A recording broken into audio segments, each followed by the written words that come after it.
If you're new to archery, tuning your own bow at home can be a little bit scary. But I promise you it is so rewarding and it will make you a better archer. In this video, I'm gonna cover 5 key components on how to tune your bow at home.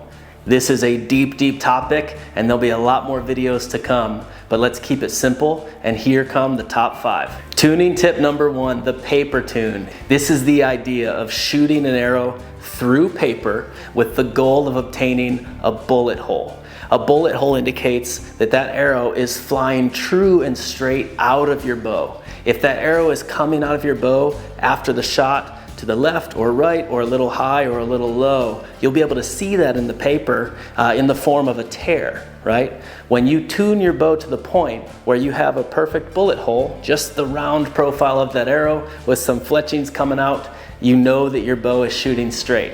Above all, and all of the other tuning tips we'll talk about in this video, if your bow is consistently shooting a bullet hole, get out there and shoot. You are ready to rock and roll. That is the core component of tuning, is making sure that your bow is throwing arrows straight down range in a consistent manner. So start with a piece of paper, throw some arrows through there, and see what happens. A couple of tips here. Generally 6 to 8 feet away from the paper as you're taking your shot. Depending on your tear, you will make adjustments to your cams, the position of your cams left to right, affecting the position of your string.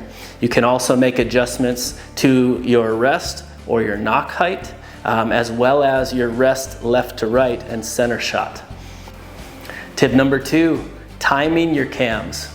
With many new compound bows, there is a dual cam system. And that means that to tune this and to time these, those cams need to be rotating in sync, timed together. The best way to tune that is to either put your bow on the draw board if you're by yourself, take it to a shop if you don't have a draw board, or get somebody to watch you draw your bow for you. Your goal, and when you know that you're in time, is the stops on your cams will touch the cable at the same time. Now, it's really easy to fix this at home if you're out of time, as long as you have a bow press. So to fix a cam timing issue, keep it very, very simple. For the cable that is touching first, if you are out of time, whatever stop is touching first, press your bow and put an extra twist in that cable. That should close up the gap. You'll see the change. You may have to do a couple of iterations, but the goal is to get both of those string stops stopping on the cable at the same time. And then you have a perfectly timed bow. Tip number 3, the alignment of your rest is critical. Now, you want to look at both the vertical alignment as well as the horizontal alignment. You may think, oh, I have a drop away rest, it's going to be out of the way before the arrow flies. That is not the case. This is one of the easiest ways to fine tune your bow and one of the easiest ways to correct issues with your arrow as it's coming out of the bow. So you're looking at this from 2 directions. You're going to look at your vertical alignment and your horizontal alignment in your bow. So from your rest perspective, in the vertical alignment, you generally want to start running the center of that arrow shaft right through what's called the burger button. On this bow here, you can see this 34, but you want your arrow, when it's aligned on its rest, to run directly through that burger hole. That's a perfect starting point. Now, that can change based on where you decide to put your D-loop or your knocking points. There's a lot of variables there, but if you're starting from scratch, run that sucker right through the center of that burger hole and then level your arrow to where your knocking point and your D-loop's gonna be.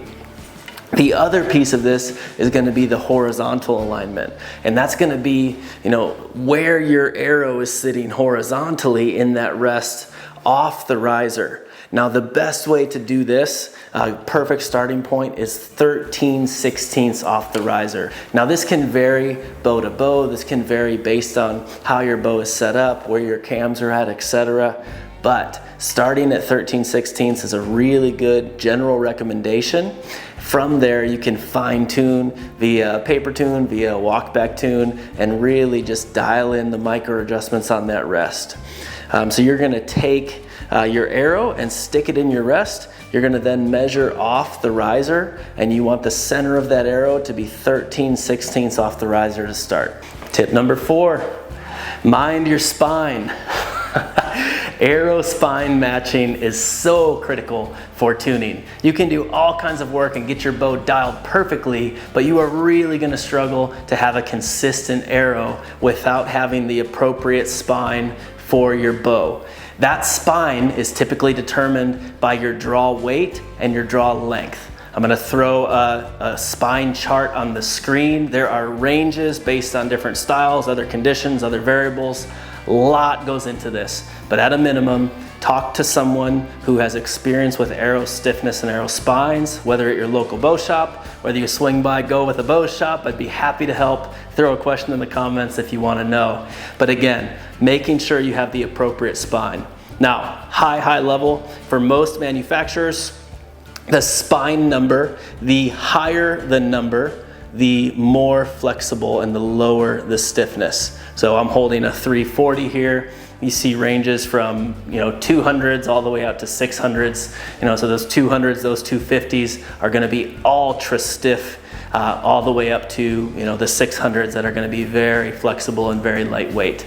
When you're shooting your bow, if you're seeing any fishtailing, or you're seeing that arrow act erratically as it's in the air in flight, it's very likely underspined, meaning your arrow is too flexible for the poundage and the draw length of your bow.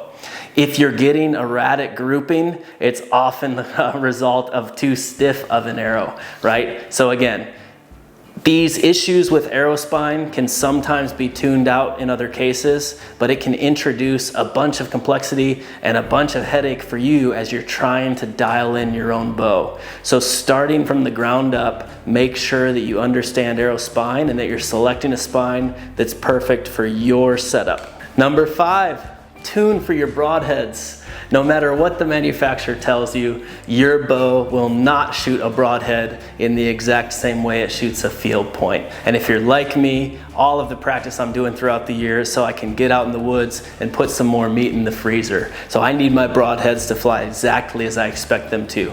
Once you have your bow locked in with a field point and you're getting ready to go hunt, now's the time to get that bow broadhead tuned. Shoot some broadheads downrange and then shoot some field points to follow.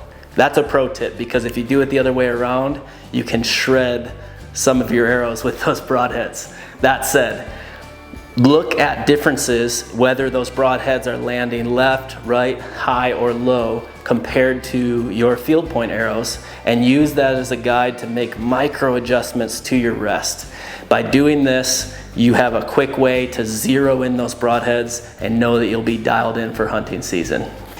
Bonus tip, I didn't tell you I was coming with number 6.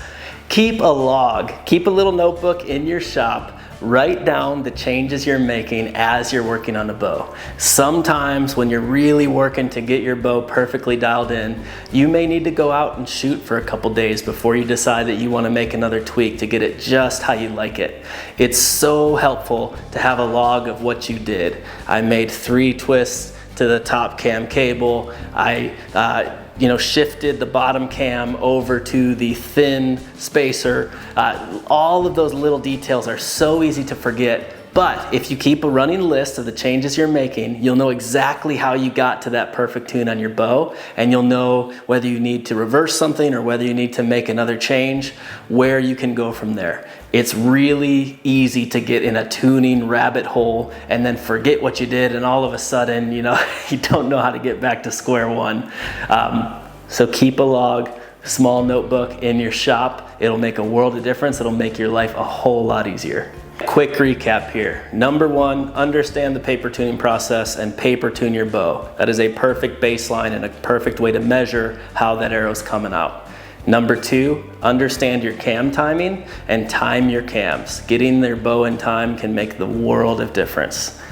Number 3, get your center shot locked in. That will help you address a lot of the issues from a paper tune perspective and will really dial in your consistency. Number 4, arrow spine matters. Make sure that what you're shooting out of your bow is matched for your bow from a stiffness perspective. Last but not least, number 5, tune your broadheads. And bonus, make sure you keep a log because it's hard to remember what you were doing the day before. Thank you so much for watching. We'll see you on the next one.